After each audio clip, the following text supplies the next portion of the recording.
Carrot egg fry చేయడానికి ముందుగా కళాయి పెట్టుకొని ఆయిల్ వేసుకోవాలి. ఆయిల్ బాగా హీట్ ఎక్కాక ఆవాలు, జీలకర్ర వేసుకోవాలి. తర్వాత ఉల్లిపాయ వేసుకొని ఫ్రై చేసుకోవాలి.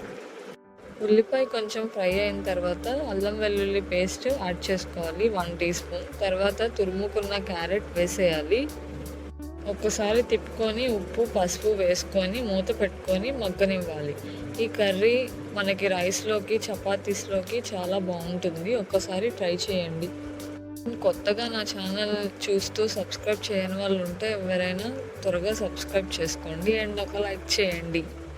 ఇప్పుడు అందులోనే పచ్చిమిర్చి, కరివేపాకు వేసి తిప్పుకొని మరి కాసేపు ఉంచాలి సిమ్లోనే.